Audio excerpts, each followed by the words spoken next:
Welcome to the panel, Women in Crisis. It's the last panel, but I promise to keep you awake. We have the most diverse panel, not in a sense of gender, obviously, but in the sense of geographical and professional experience.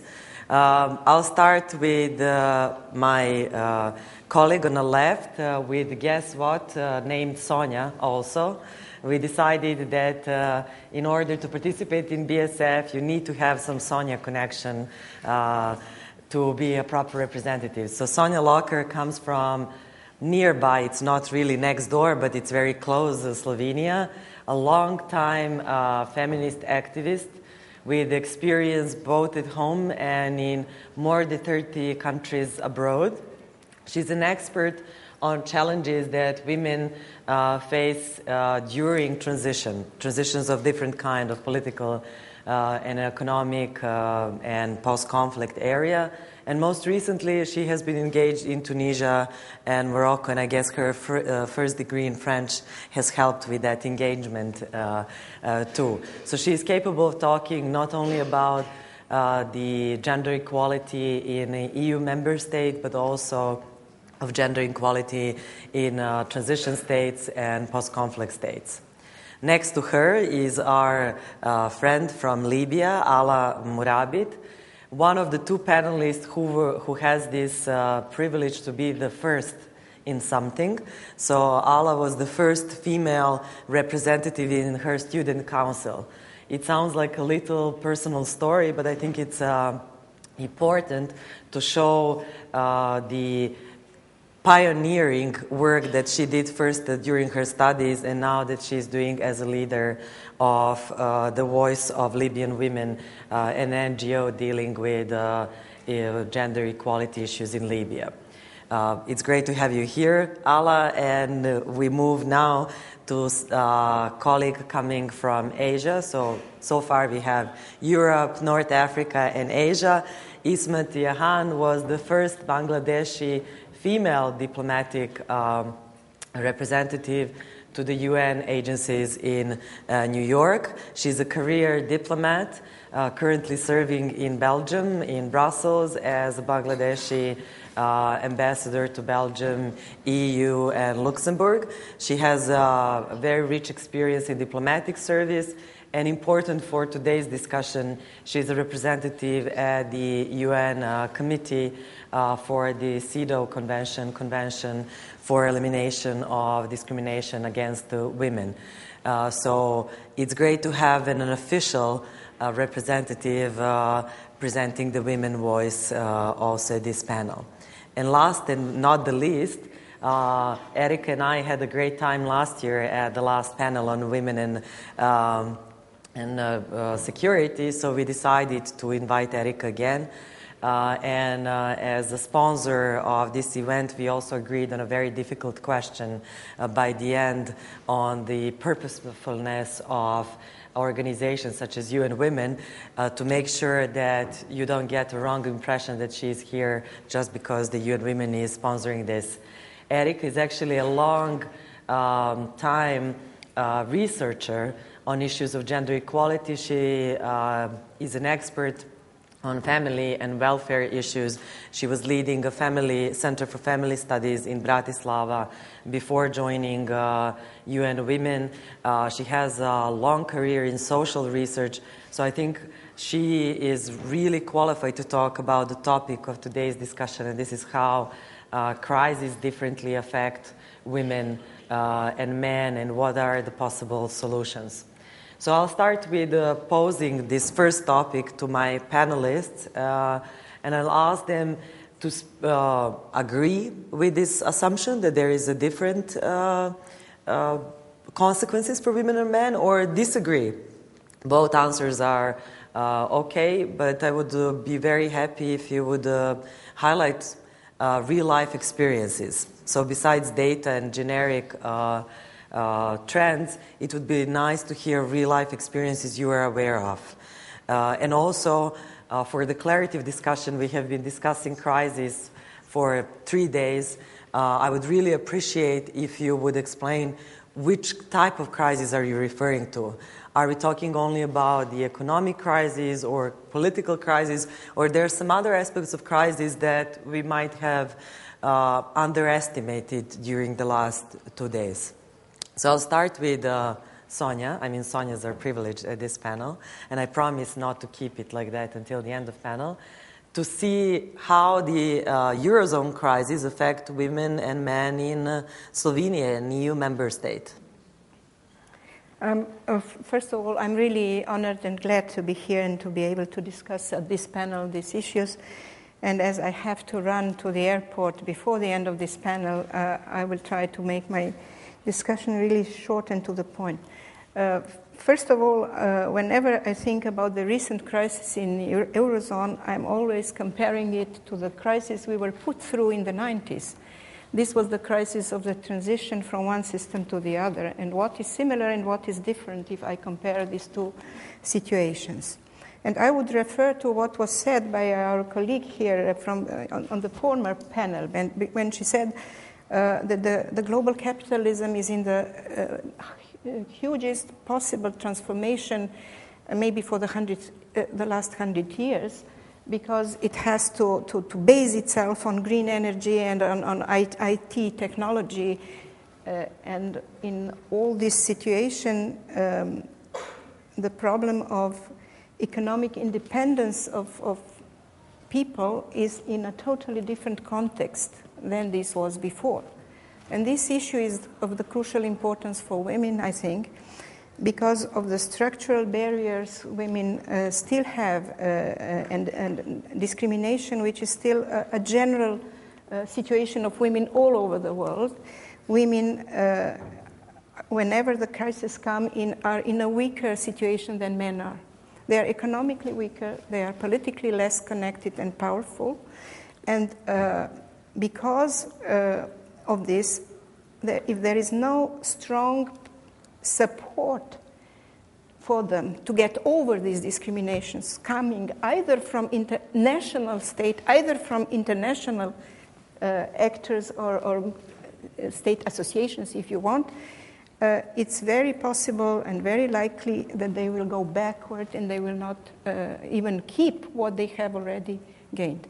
And this is, in fact, the main feature of the crisis in this moment in Europe. For us in Slovenia, it started as a financial crisis, and the burst of the bubble in construction buildings became the crisis of the banking sector, became the crisis of the real sector, became the political crisis. We had early elections, and then as a solution, whatever government was in place was always one and the only one political solution were austerity measures. And when you look into these austerity measures, then you can see how they hit women and young people more than others. And I just give you the list of the measures that my government put in place only a few months ago. And it's really obvious how this affects women more than it affects men. For example, care for the sick family members. Before it was paid 80%, now it's paid 70% of the pay. Maternity or parental leave, mostly taken by the women, it's lowered from 90%, from 100 to 90% of the pay. Wages in public sector are frozen and lowered for 8%. The bonuses for better work do not exist anymore, and there is no promotion in wage classes in public sector. Who works in public sector? We know 80%, these are women.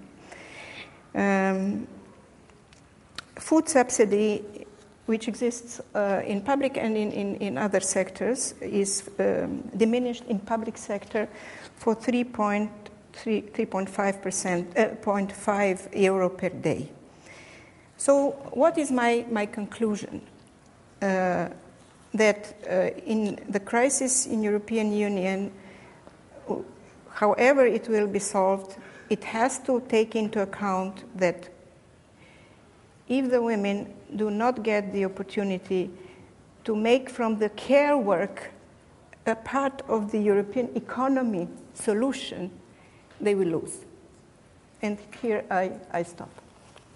Thank you for this input. I would highlight the experience of Sweden, who has faced economic crisis earlier in the 90s, and actually found out that one of the ways to go through the economic crisis that the country was facing was actually to develop more of female employment, that was the sustainable solution, that they found out that investing in women getting jobs and starting their businesses actually helped the whole country. So they are now trying also to implement this at the current moment. But we'll come to solutions a bit later. Let's hear Alaa, Murabit, about how are things in Libya these days, a very different context from the EU context. Are there really differences, and in which ways?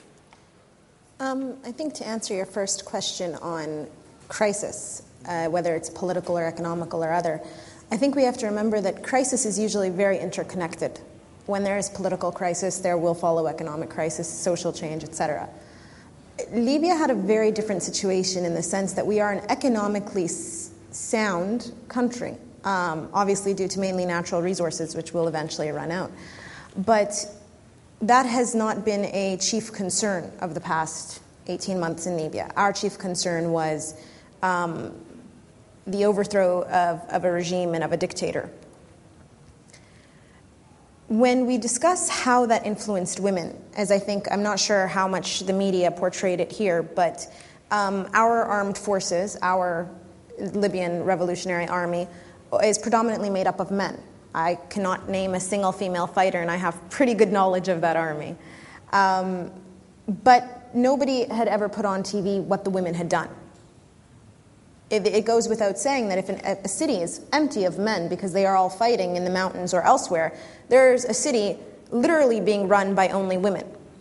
In a country like Slovenia or America or other, it may seem normal for a woman to go out and get her own groceries, or to go driving and drop off her kids and pick them up, or to go to work every day.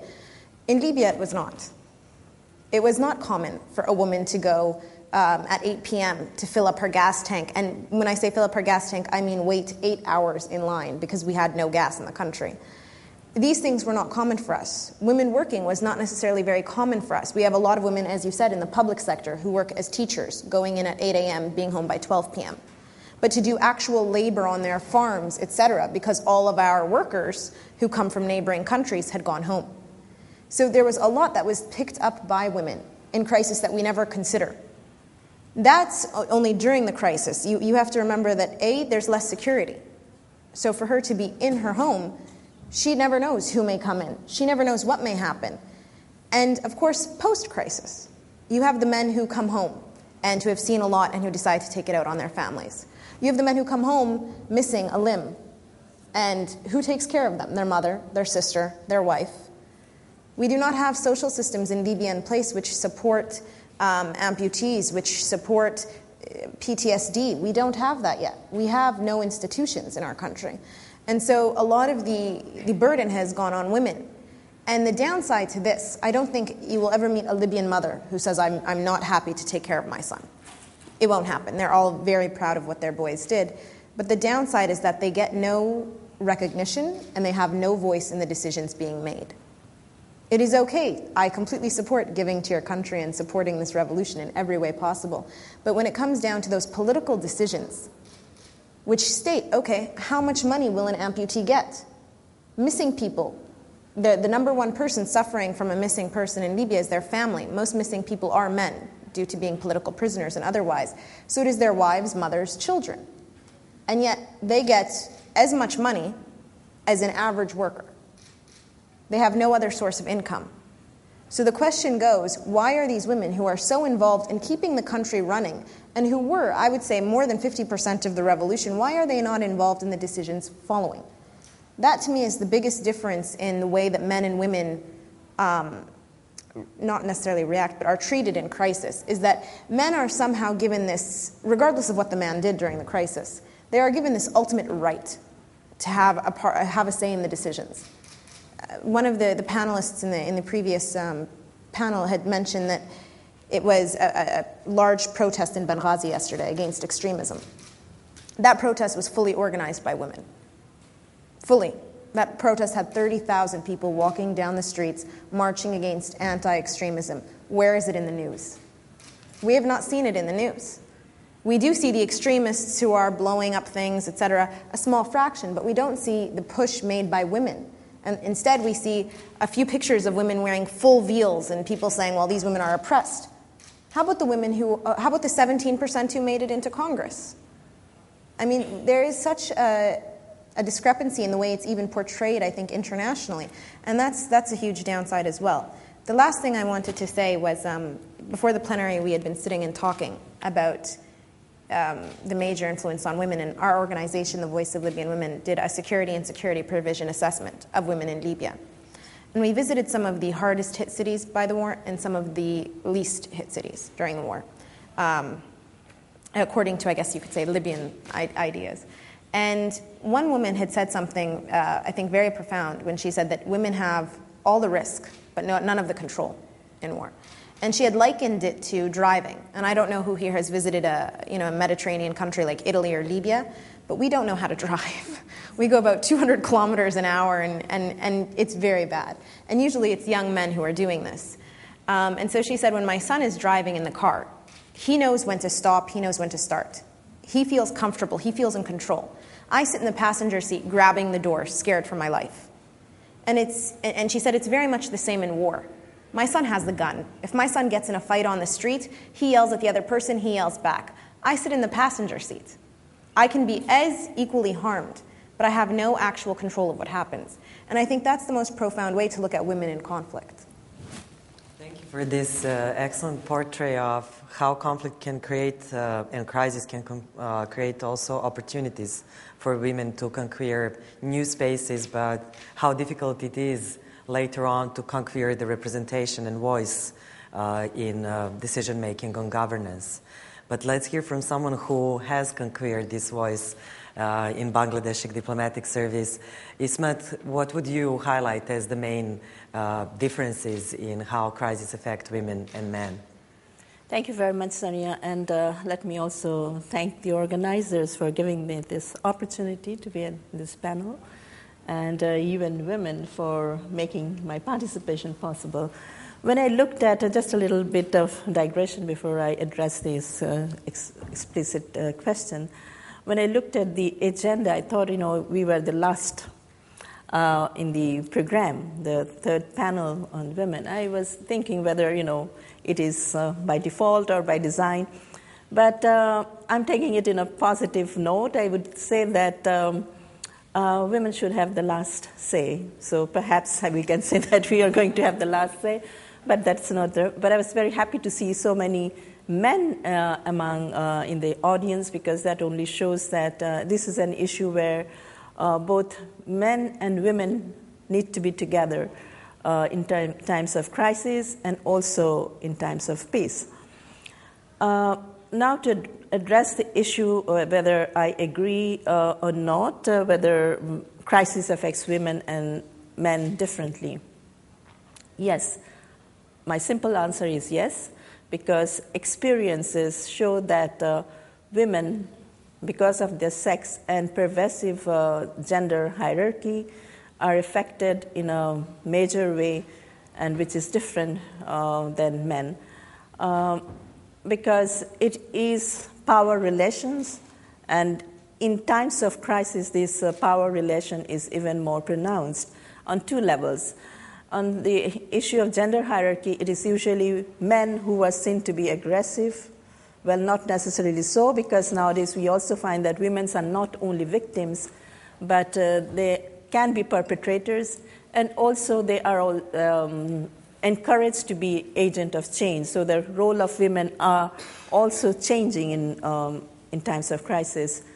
But when we look at the issue, firstly, I should say that the gender-based violence is more pronounced against the women in times of conflict, whether we are talking conflict with political conflict or in terms of crisis, economic crisis, which Sonja had mentioned in the beginning, or a crisis related to natural disasters, which is very prominent in many parts of the world. That means when there are less available, the women are the ones who have to undergo the sacrifice. So it is a thing about, gender hierarchy and who gets what, and the overall pervading scenario of feminization of poverty and the roles. But I think, media is another aspect which Alaa had reflected to. That is, media or in a general portray of women as the weaker sex. But when you talk about women taking up different roles, they indeed play multifaceted roles in terms of crisis, sometimes as activists. We have seen in this part of the world, and you know best how the women in Serbia have played, and other parts of the former Yugoslav countries have played women in forming public opinion. So that is very important. When men were busy devising strategies how to win war or how to execute warfare, women, well, there might be exceptions, but in general, women have been focusing on a more conciliatory role to bring together peace and to denounce violence. But women also play roles in a very general terms as mothers, as sisters, as caregivers, and also we have seen unfortunate ways they have become victims of the war, like sex slaves, where also giving vulnerability to prostitutions and trafficking. So women are more affected in those areas than men. And I feel that in terms of access to justice, women are also ignored, because if women are raped, it is not taken much into cognizance, even by the women themselves. They rather like to be silent than to press charge. It is the society. I can speak in terms of Bangladesh's experience. Many of you might be knowing that Bangladesh also had a very violent birth in 1971. It's some 41 years ago. We split from Pakistan. But there were many women who were victims of rape. The figure goes 250,000 women, because we have a very huge population, and out of that 250,000 is very much possible. These women also preferred to be silent because they were given the title of war heroine, but nobody would come forward and take that title. Even from the families, from the communities, they were asked to be quiet and just forget it. So there was the issue of reparation never came into being, the issue of access to justice. So women gets neglected not only in crisis time, but also in post-conflict situations. And yes, there are positive opportunities coming out of crisis, because then we look at the post-conflict scenario when new constitutions are being drafted, new legal reforms are being taken.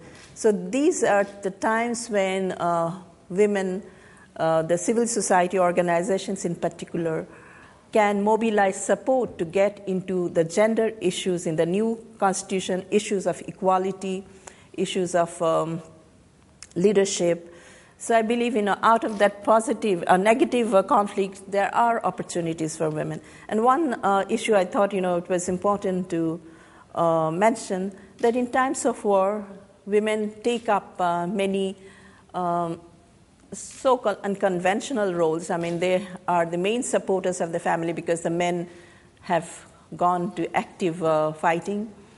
So they become empowered in that respect. But in the post-conflict scenario, when the men find that their women have now more employment opportunities, they are more economically viable, then they feel that their role as a bread earner or winner is been threatened by the wife.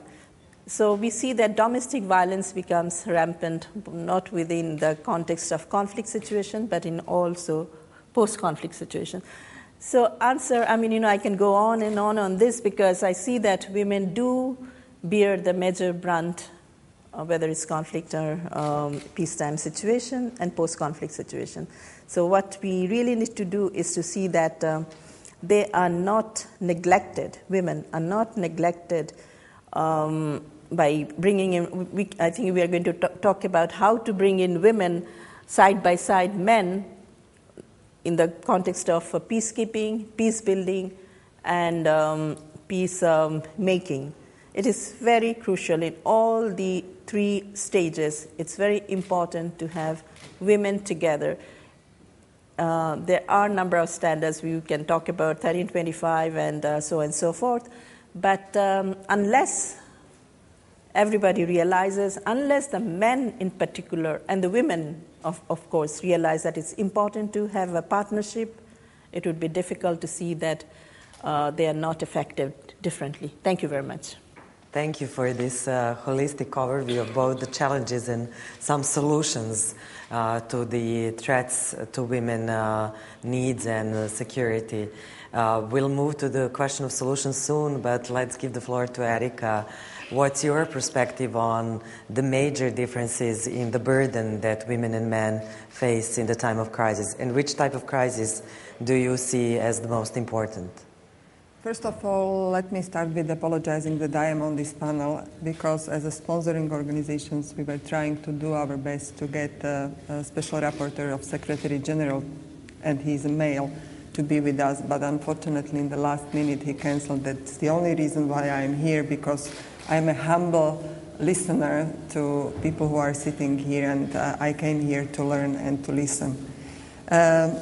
I would like also to touch upon a little bit on the discussion about the crisis, because as we all learned and we know, crisis has many faces, and it's very difficult to divorce, let's say, economic crisis from political crisis. There are crises which lead to armed conflicts, and all these type of crises, as my colleagues already said, are not caused by women, but women at the same time bore the main brunt of the crisis and implications. There was a colleague on the previous panel who said, like, all these crises are really something not to be very optimistic about. And he quoted, I think, or he referred to Winston Churchill, but I would like to remind him that one of the famous quotations which I really like and I try to follow by Winston Churchill is that I am an optimist, and it doesn't seem to be much more of use to be anything else. So I think this is something what during the times of whatever crisis is a leading motto, which is so typical for many women. Women are looking to the future, and they are trying to find the solutions. When it comes to how the crisis, whatever we define it, impacts women, or how women are reflecting the crisis, or what are the needs of women during the crisis, it really depends on what stage, what type of crisis we are talking about. And from the studies made by UN Women and other organizations in the world, which have done, for example, needs assessment of women in conflict, you can learn that the first thing women need is to make sure that their families are fed, their communities are together, that they have the basics, and very often they risk their own personal security to get these basics.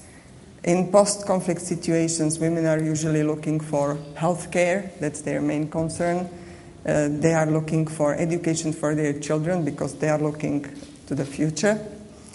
And they are looking for employment. They are looking for the way how to secure their economic independence in many countries. We have quite interesting experience working with civil society organizations also in this region, and recently we organized something which is called Open Days. For those who don't know, Open Days are an opportunity for civil society organizations to meet with the highest representative of UN in the country and to share their concerns about security. And I think this is something what I would like to share with you, and maybe there are colleagues from civil society, Serbian civil society in this room, who met with the resident coordinator and shared their concerns. And they were not just women from Serbia, but women from Bosnia and other countries, because as you have certainly heard, if there is any network, strong network in this region, it's a network among civil society organizations, women's civil society organizations. And their concerns, almost 20 years after the conflict, were around organized crime, corruption, access to justice.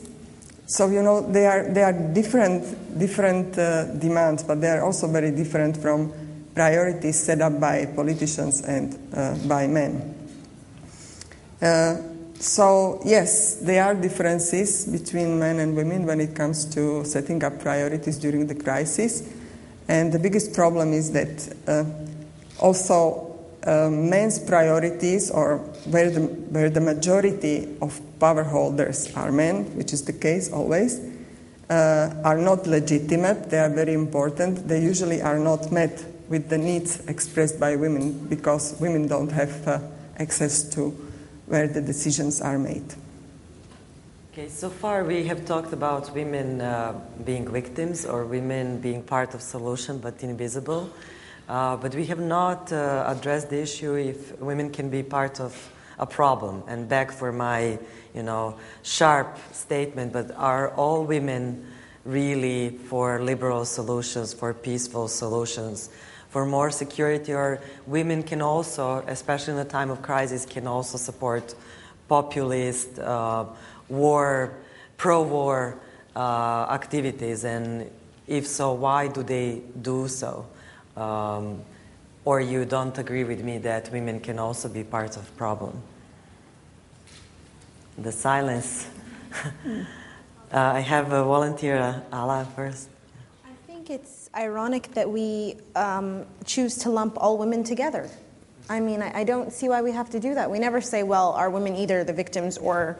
No. There are some who are victims, and obviously there are some who are perpetrators. It's human nature. It's funny to me that we want to separate it, but I think that as much as some women are victims, people make their own personal choices when it comes to conflict, women and men. And conflict, a very, very intelligent person, my father actually, once told me that conflict brings out the very worst in people. It either brings out their very best or their very worst. And that does not change whether you're male or female. So I don't think it's really a question I would like to say. I mean... Yes. I would like to turn the question around. I would ask myself, how strong are women of today now in Europe, in our transition countries, to be able to set up together with men, on equal footing with men, the new development priorities, which are obviously necessary to be set.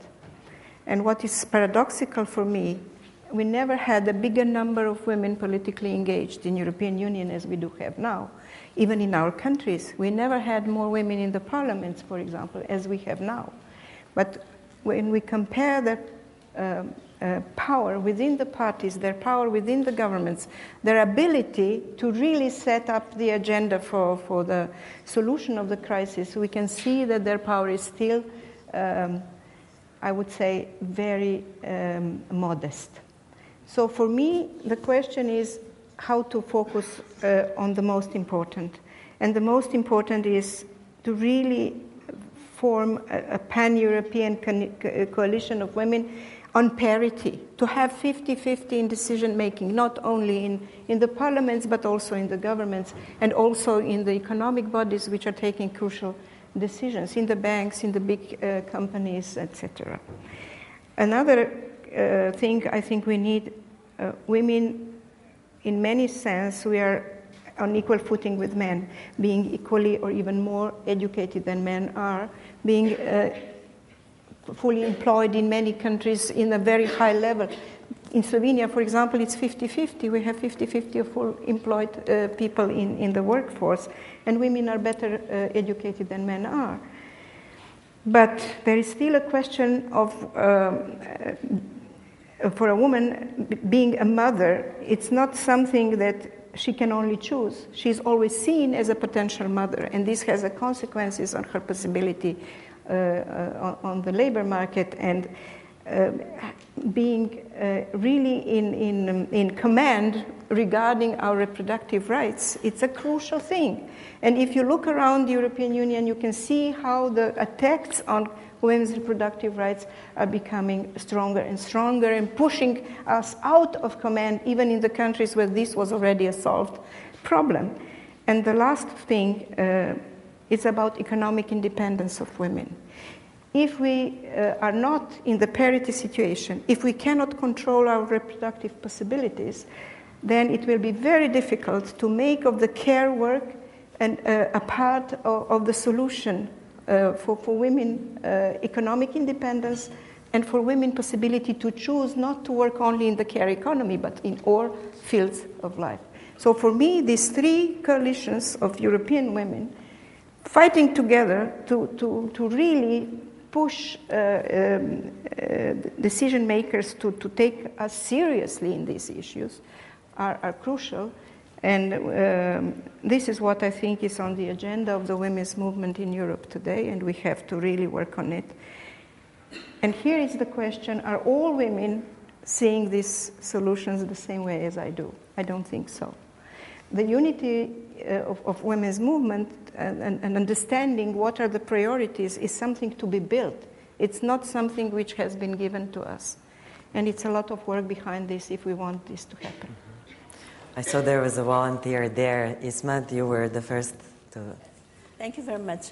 I think, one has to look at women in different aspects. Women as professionals, women in the ordinary life. I'm talking about women as mothers, and also women as members of the civil societies. So in different ways, women would play, to me, in my mind, different roles. It's not necessarily having women as leaders would mean that we will have more peaceful world, because experience shows, if we are talking here in the Chatham rule, I could say that when Margaret Thatcher was the first Prime Minister of UK, well, that was a mean achievement because she was the first woman Prime Minister. She was a role model.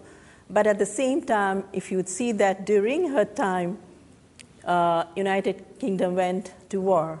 Argentina, I'm referring to.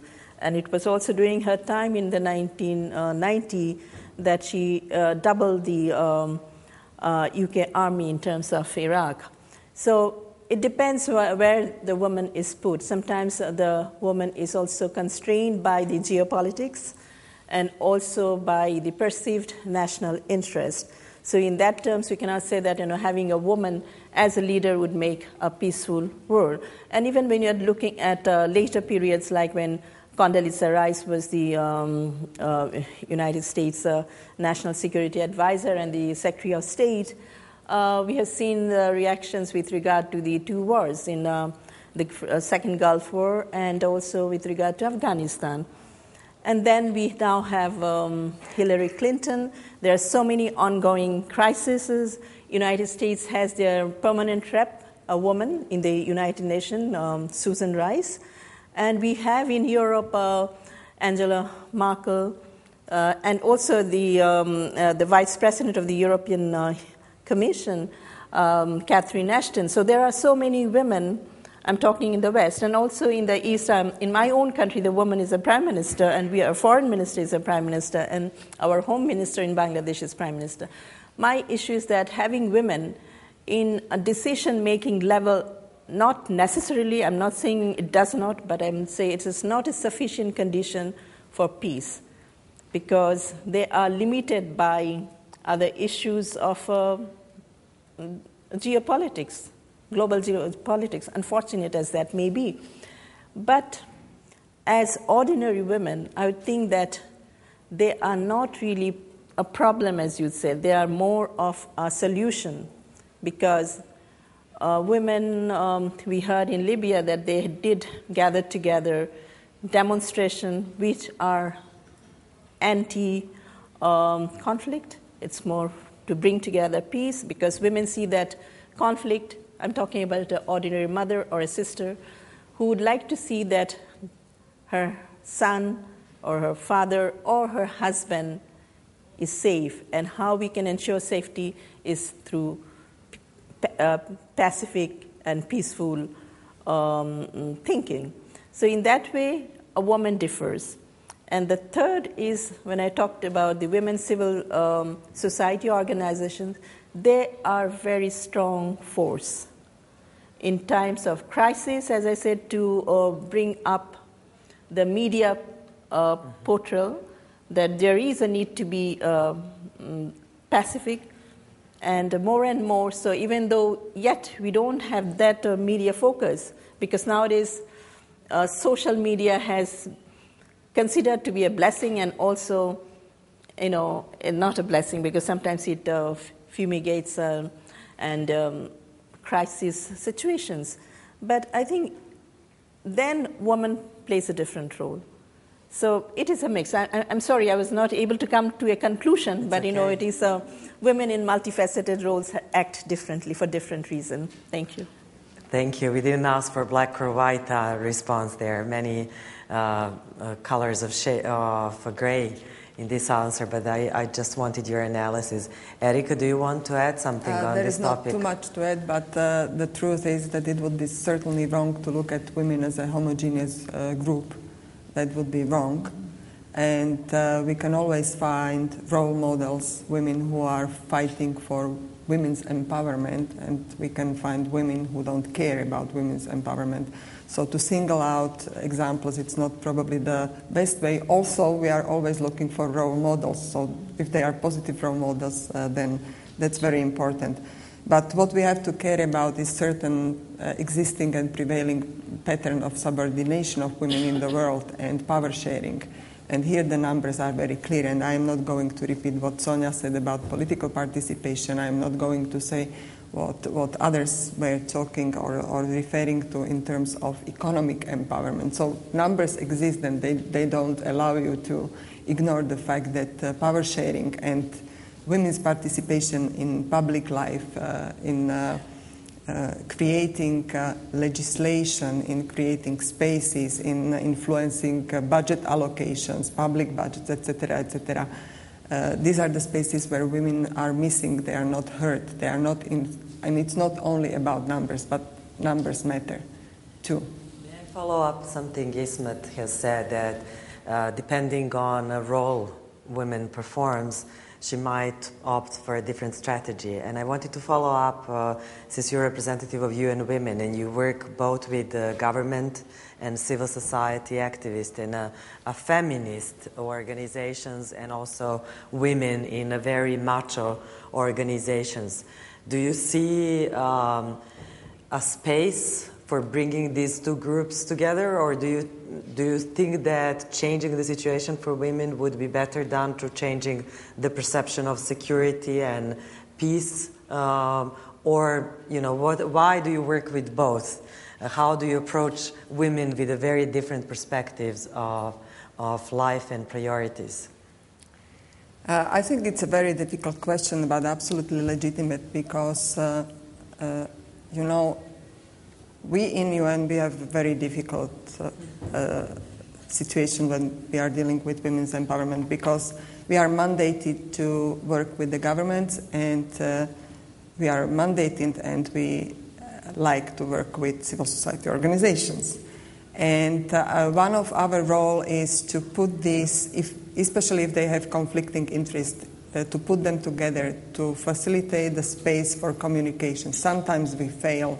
I'm not saying we are successful, but that's the role we play, and we believe that if these channels of communications are not open, it's exactly the same like not allowing women to voice their needs, to propose their solutions, but it has to be space created, like Belgrade Security Forum, for example, where all these ideas and solutions, problems, challenges are open and openly discussed. So, I think this is one of our missions, and as I said, sometimes we fail, but we are optimists, and we believe this is the what we are supposed to do and we are mandated to do. I'll give a privilege to other Sonja before because she has to leave to the airport, to give a short comment on our discussion so far. I would just like to comment this last thing, because women are a physical majority practically in all the countries in Europe, but they are political minority in all the countries in Europe. The only way, if we want to have anything done within the mainstream politics, the only way we have is to work across all lines and to form issue coalitions on specific issues and push through the system, which is mainstream politics, which really decides about everything with the power of resources, political power, media power, whatever. So for me, this is the only formula, and it's really it proved to be really, really successful. But for the countries with young democracies, is the most difficult exercise to learn, because we have to understand to respect the other, to respect the different, and not to see in everyone who has a slightly different approach to the things that this is a mortal enemy we have to eliminate. This is very difficult to learn, but when we learn this, then we are the victors, because nobody but women in the societies, our societies, are working this way. This is how we hijack the mainstream politics, and the only way I have discovered is this way. And thank you very much, and I'm sorry I have to leave you in the middle of the discussion. Sonja has left us a powerful message of need for coalition building, but I want to pick it up with Alaa and ask, you said that there are many women in Libyan Congress now.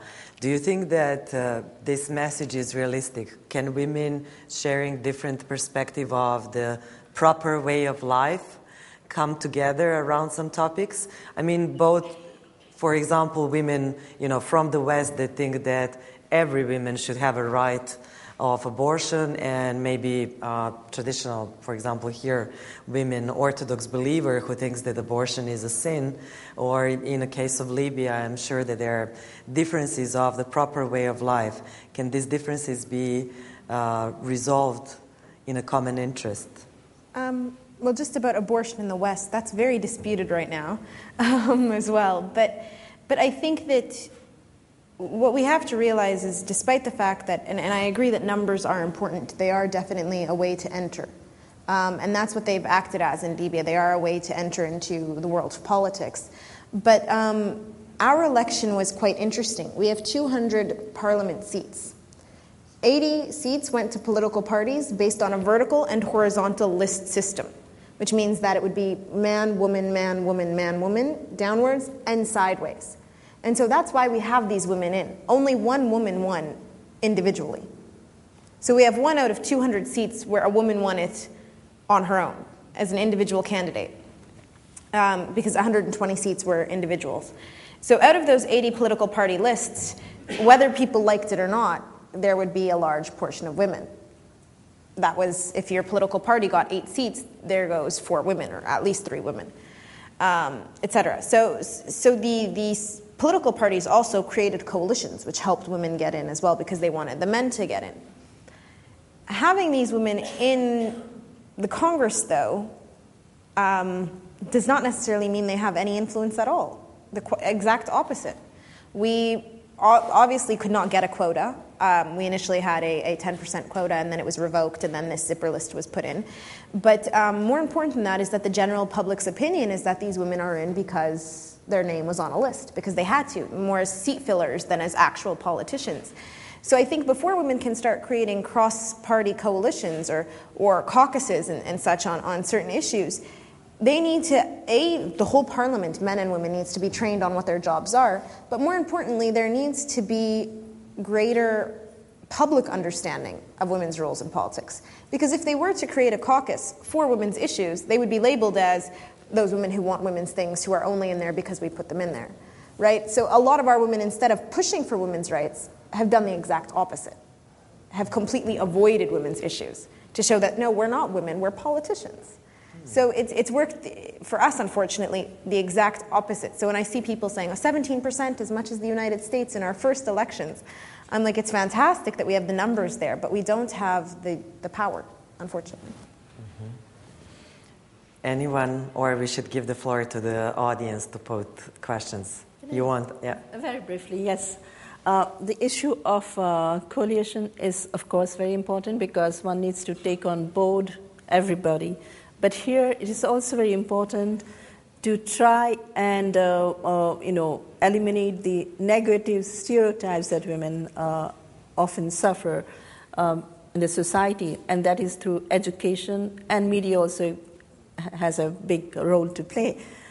And yes, it is critically important to encourage women's political participation. Quota is one thing which could be, because in Bangladesh we do have quota in the parliament for women, which has brought up the number of women in the parliament, but also they are also free to run for elections in their independent capacity, as I was referring my own prime minister and the foreign minister, home minister.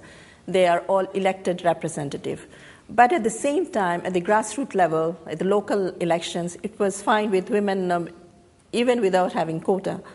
The reason was quite impressive. One could say how it was possible, because those women at the local level, they were seen as leaders, and it was women who are active voters.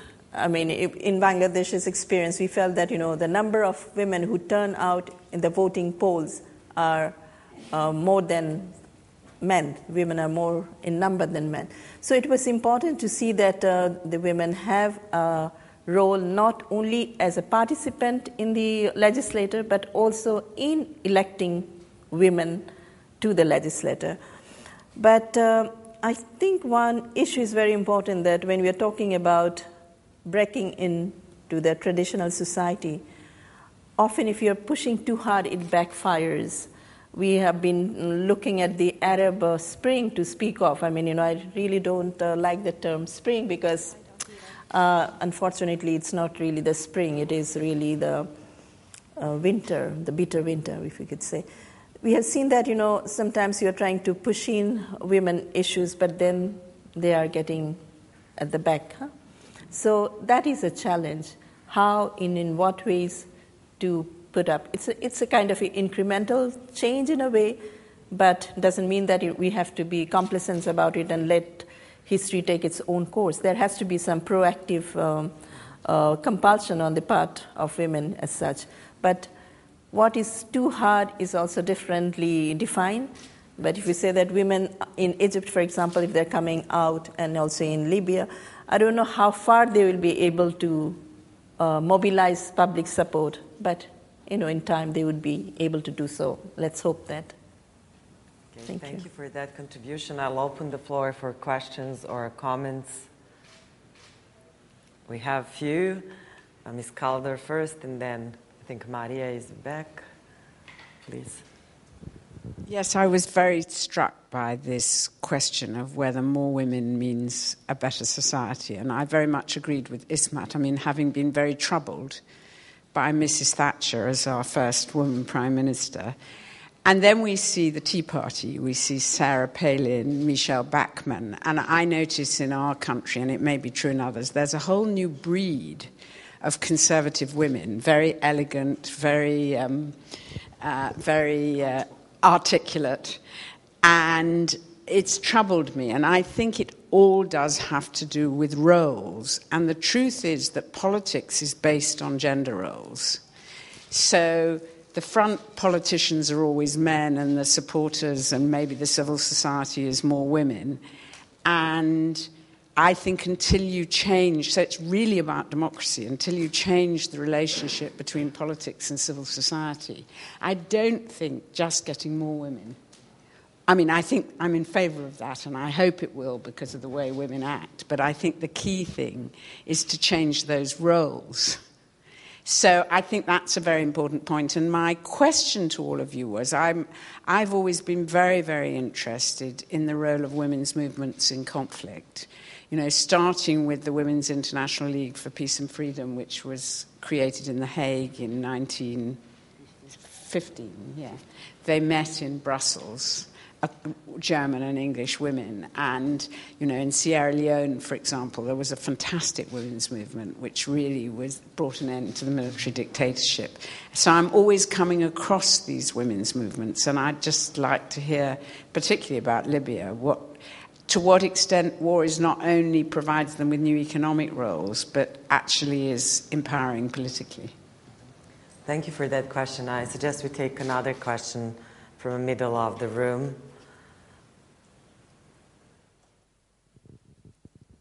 Hi, my name is Marija Marović, and I come from the Balkan Center for the Middle East, and my question goes to Alaa. My question is, in your view, do you see a new wave of Islamization? And by new wave of Islamization, I mean prominence Islamist political parties are gaining in the post-Arab awakening political structures, as, if I may adopt the forum language, crisis for women. If you know what I mean, if you understand what I mean. Do you see that as a crisis for women? Thank you. Okay, we had a question here in the middle of the room.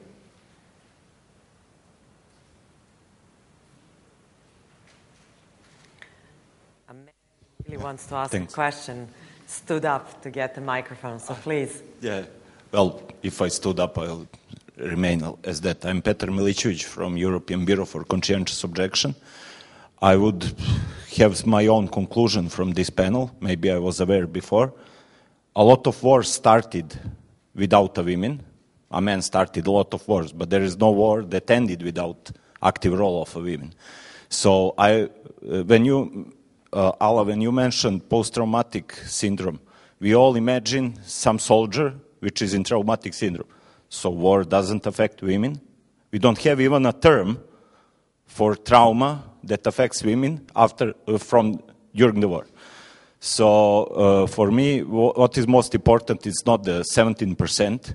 We had that problem in conscientious objection issue. Basically, if it affects men because they go to the army, they went to the army. That's one of the issues that was done very fast in Serbia.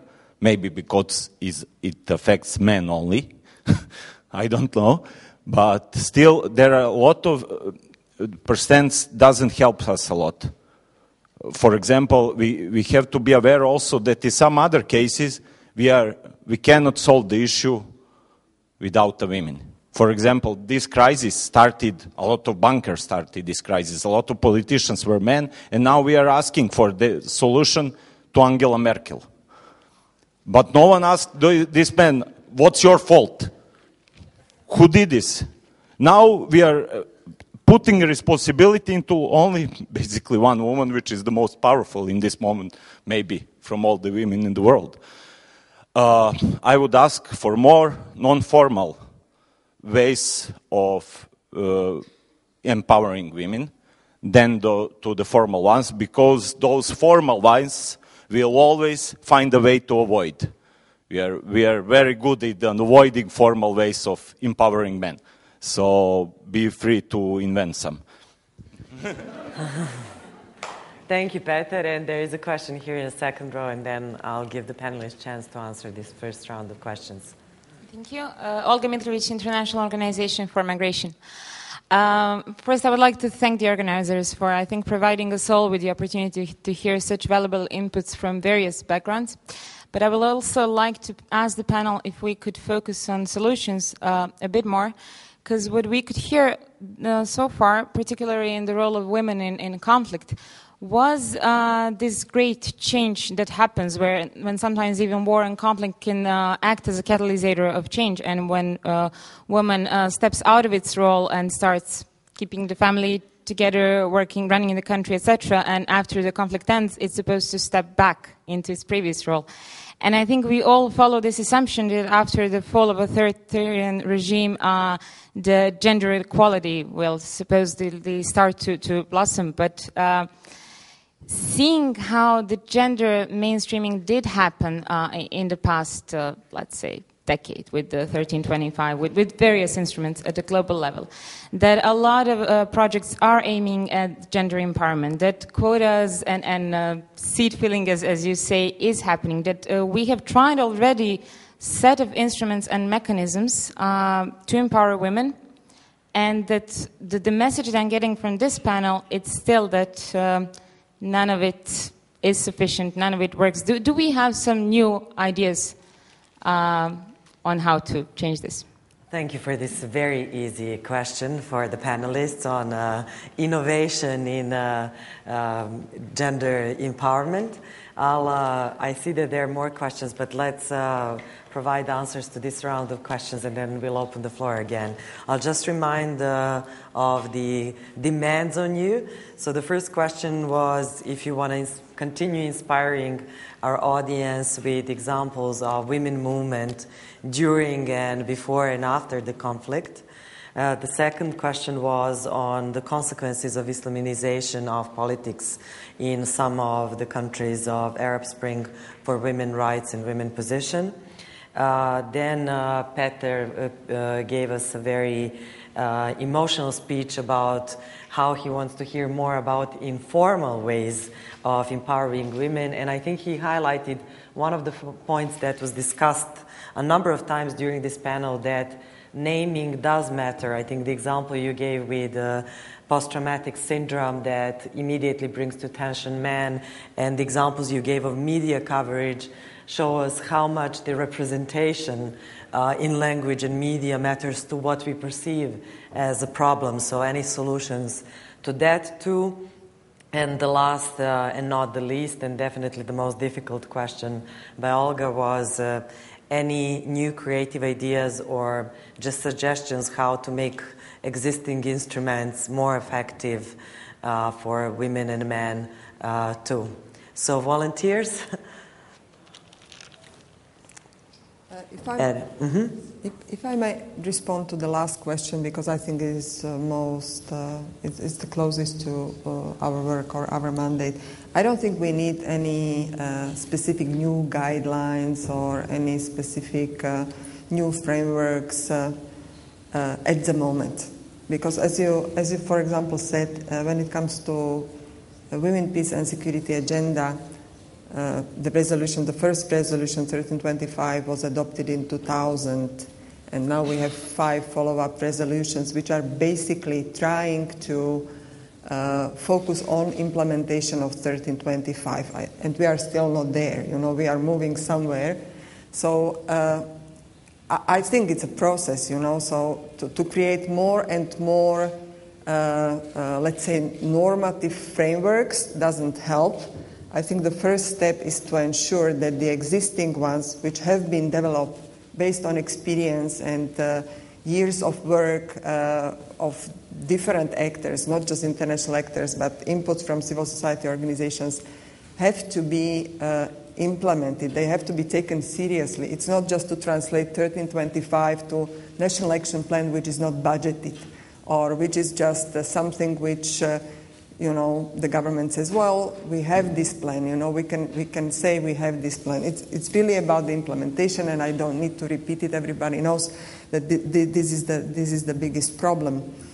So, and when we are talking about the crisis, I think what we are facing here is actually a crisis of accountability. So I think we have to focus more on that, and it's a process, That's why UN Women was created. That's in the mandate. That's why civil society organizations are demanding the governments to fulfill what they are supposed to fulfill. But it's a long process. We just have to find the way where to push, how to build capacities, how to make resources available, and use some soft measures like naming and shaming and media, etc., etc. It's very complex. So it's not a simple answer, but in my opinion, creating more and more normative frameworks doesn't help. It's like with more and more women in decision-making positions doesn't automatically trickle into the change. The change is more complex. Thank you for sharing the first solution, making governments more accountable by pushing, monitoring, and demanding implementation. So we are tackling the solution slowly but surely. I see the two other panelists are keen to answer. Maybe to start with the question of Islamization, and you're both invited to answer this question. And then, of course, the other questions that were posed. So, Alaa, do you want to start? Because it was specifically addressed for you. I think, first and foremost, the media has a very strong role in what is perceived as the Islamization of Libya or of any Arab Spring country. As I had referred to the protest yesterday, which ultimately 30,000 protesters burned down the Islamic Brigade in Benghazi. They burned down their base, but we don't hear about that. Unless you go and search it, you won't hear about it. What you will hear about is when that Islamic Brigade holds two people, what's the word? Hostage. Sorry, I'm losing my English. But we don't hear about the other side of the story. When we want to talk about is it a crisis for women, I think a lot of things will influence women negatively in the Arab Spring. Don't get me wrong, I completely support the Arab Spring. I fought for the Arab Spring, but I don't like that word. I don't know why I'm using it, for the Libyan revolution. But I think that it's not going to be an easy road. I don't know why people assume that something that took other countries 100 years is going to take us one. Oh, you women, you guys aren't as liberal as you should be by now. First off, and this goes also into the solutions, we can't give you generic solutions. I cannot, because solutions which work in Libya will not work in America, will not work in Europe. Solutions which work in America will backfire in Libya. So we have to be realistic. The solutions for us are going to take much longer, not because of Islamization, but because of the culture that we have. We have a culture which for the past 42 years sought refuge in, I would like to say, the social understanding of religion, not necessarily what religion really is, but what people rewrote it to be or misinterpreted it to be. And because of that, we have a culture which does, in a lot of ways, negatively impact women. But at the same time, I always hear people say the negative impact of Islam. Where's the positive impact of Islam? I mean, some of the only reforms in Arab countries have been through the use of Islam. So why not, instead of always looking at Islam as the problem, can we not start looking at it as the solution? The reforms in Morocco, why can't we say, let's replicate that in other countries?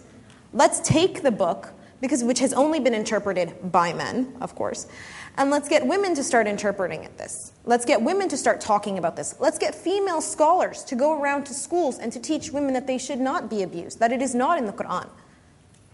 Because when we take control, and I think that's the ultimate solution, when women can take control of the problem, they create their own solutions. So I think Islam, obviously, it's a huge political tool, and you'll see it in the media all the time. But I don't really think it's the big crisis for women. I think the big crisis for women is if they don't get organized, if they don't start to work together, if they don't start making money, and if they don't start trying to make decisions. That's where their problems will lie. Thank you for that, Ismat. Thank you very much. Can I just continue on what Alaa said? Because, I am also from a country where Muslim majority, and I entirely agree with her that how often Islam is portrayed also within the country concerned and by the international media as something which is totally in conflict with women's emancipation.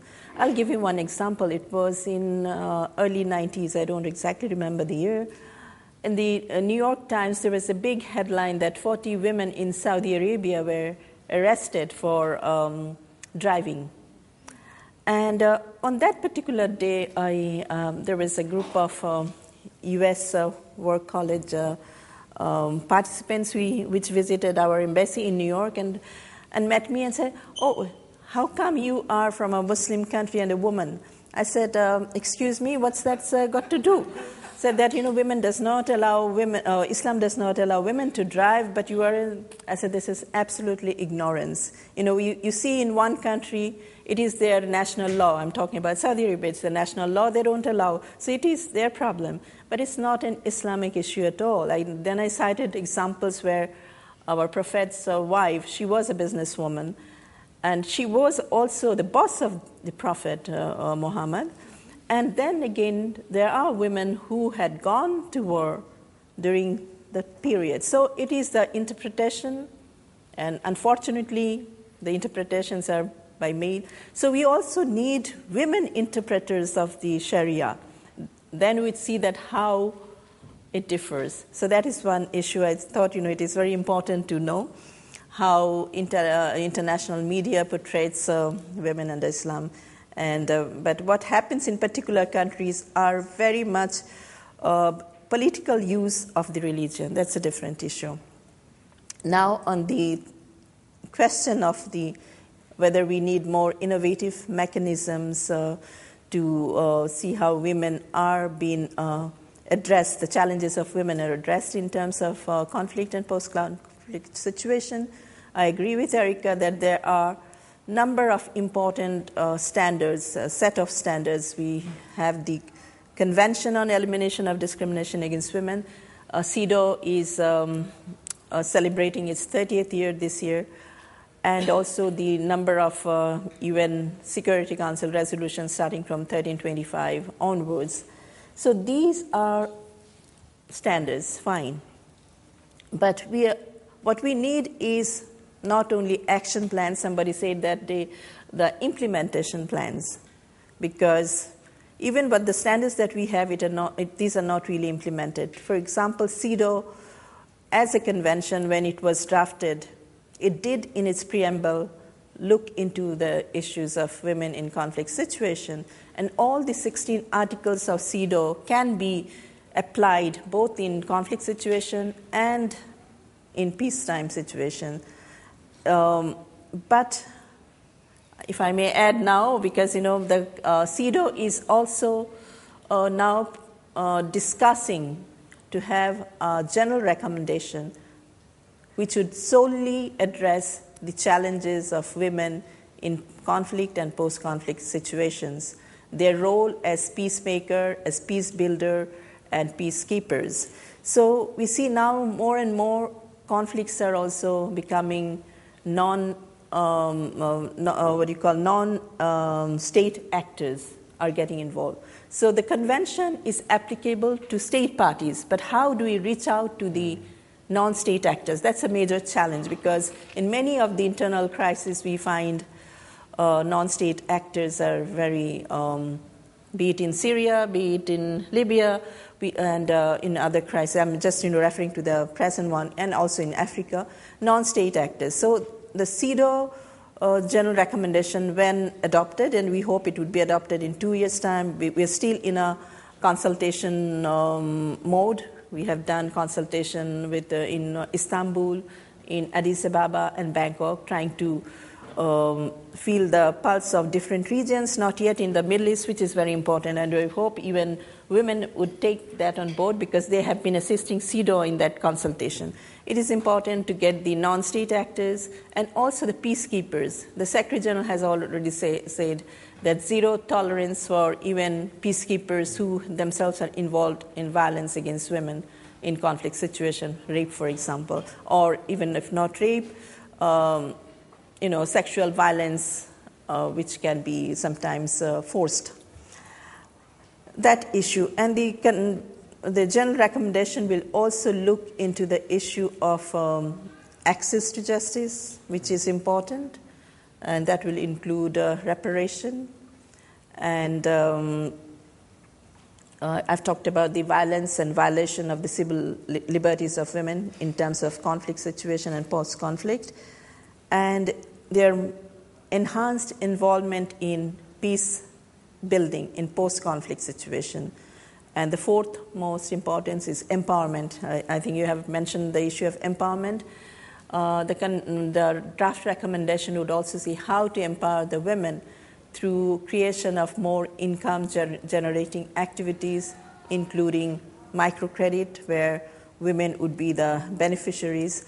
So I think, it is in many different ways. We have these standards. Those standards need to be strengthened.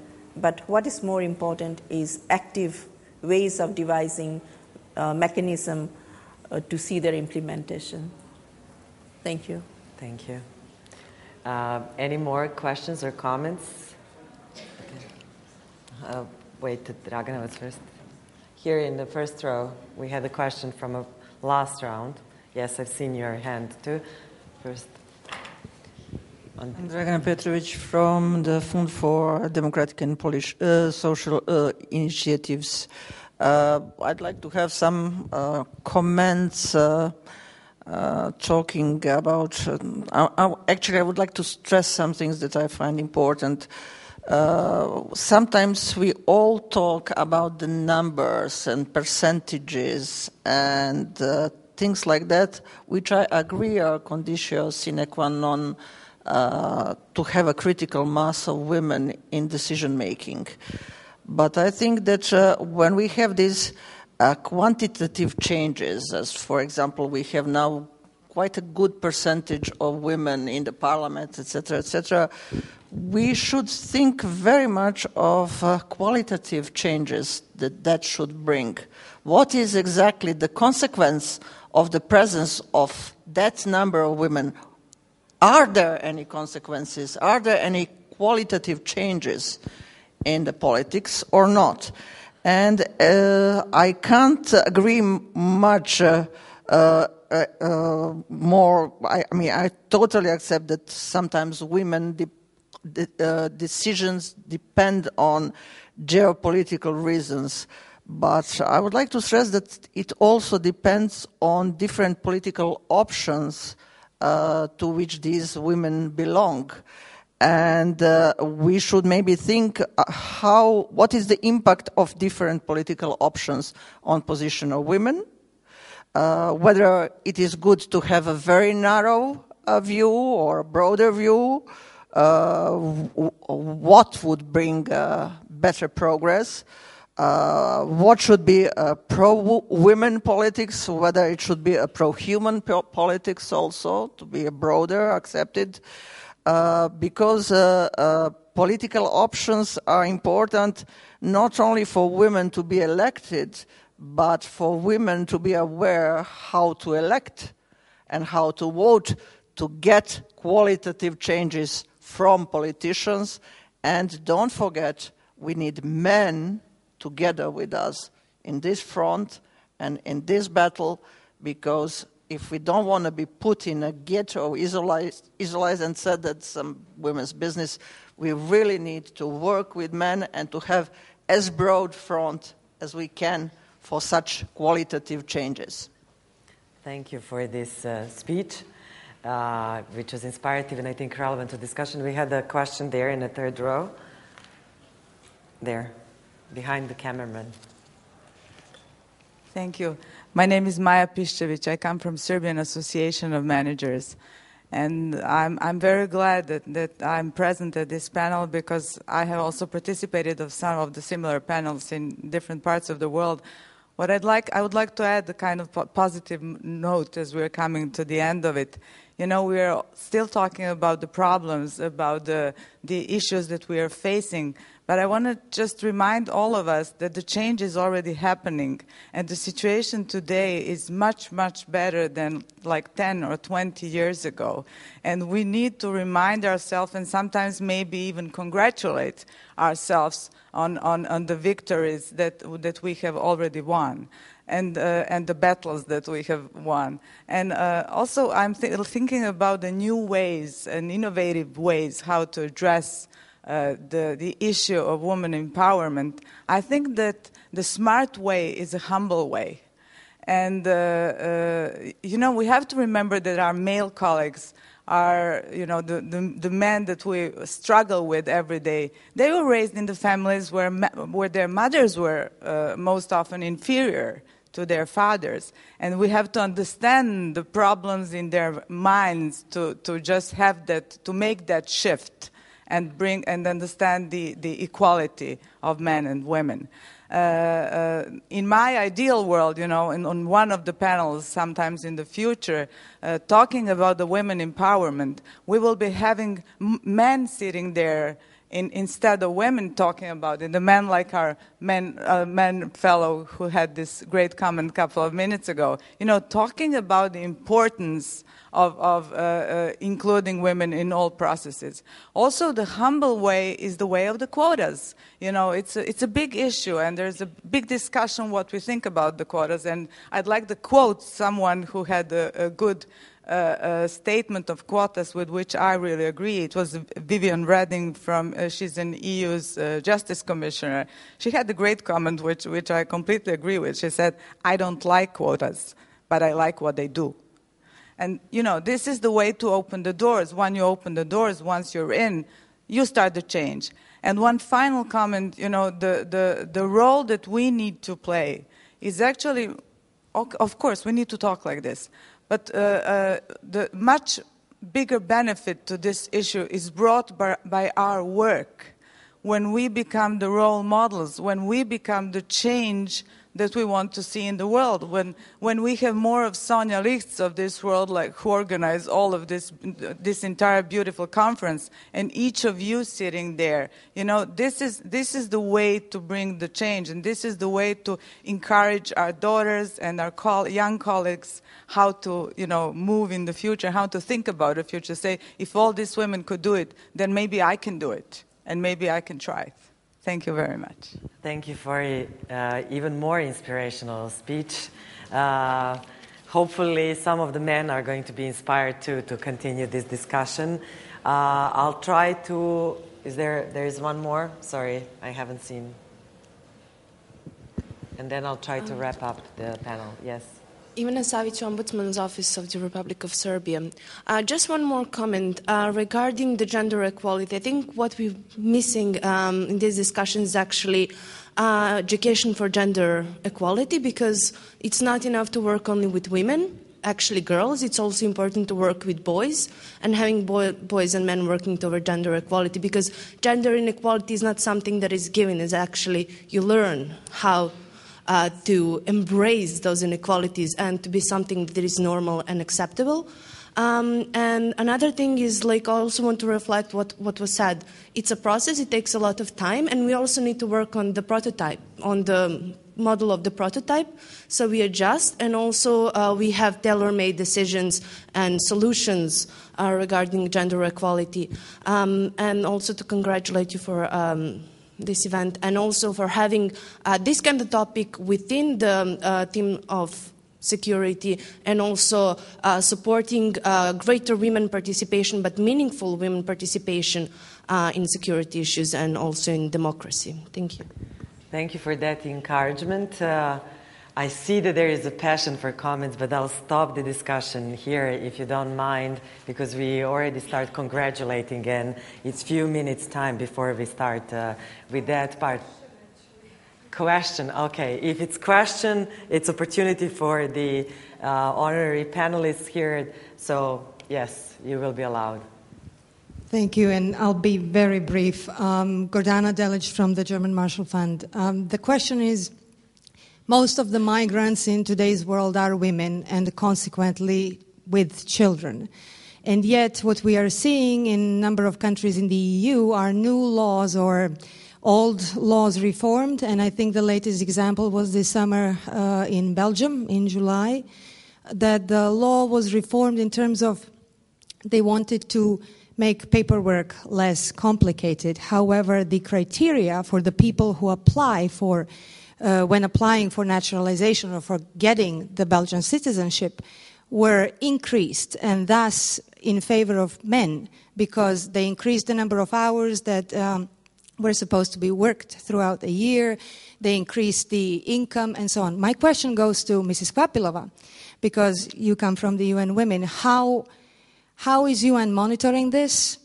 How you plan, or how are you reacting to this? Who do you cooperate on this, and how can we help? I have to say that there are probably some misconceptions and too high expectations from UN Women as an organization, and I wish we can fulfill all the demands. Technically, UN Women has a global mandate, but in reality, We are more or less still providing technical assistance in some countries. Even in this region, we are not working with everybody. We are not present everywhere. There are reasons for that. One of the reasons being that the organization was created, but it's still financed through voluntary contributions of the government, of the member states. And voluntary contributions are not regular, etc., etc. So there are some capacity limitations despite our global mandate. So I don't think the organization really has capacity to monitor EU laws. But on the other hand, EU should comply with UN frameworks, internationally agreed frameworks. So I would say it's also a responsibility of European Commission to look to their own commitments. And here we go, and we are talking about accountability. If one of the priorities of EU is to promote gender equality, and they have a problem, that they should reflect on the problem. It's not to say that UN system shouldn't be interested, but I'm simply saying that the tasks and expectations are very high. Resources and capacities are not sufficient to monitor countries like Belgium. I think it's a very harsh response, but it's true. And what you are saying, I think it's very disturbing. And similar things are happening in other countries of European Union, in many fronts. Sometimes they are not noticed from different reasons. But from our experience, we know that, for example, when we have very strong civil society organizations aware of potential traps and implications on gender, they are the first who signal that this can be a problem.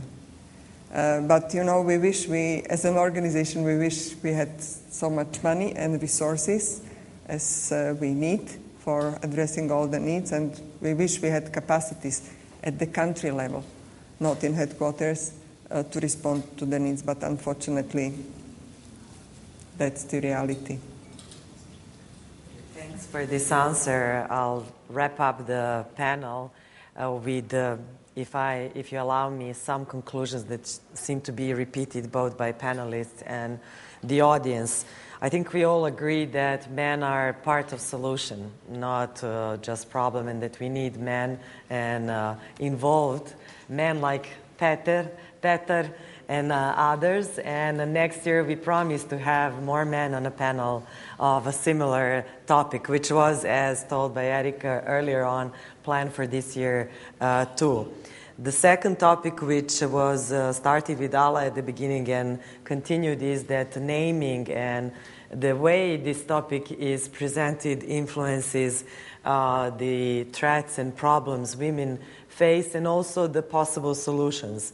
So the way we portray the issue and the language we choose also influences what is going to be possible and foreseen as a priority to be dealt with.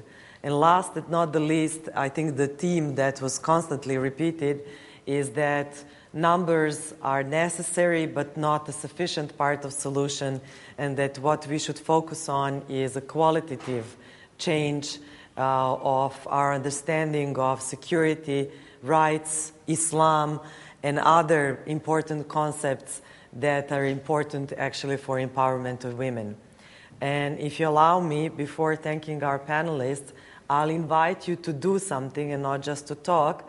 Our friends from Women in Black are organizing a petition so that Serbia signs and ratifies the UN Convention to prohibit cassette ammunition, which I think is highly relevant for our state, and it's appropriate to mention it within the panel sponsored by UN.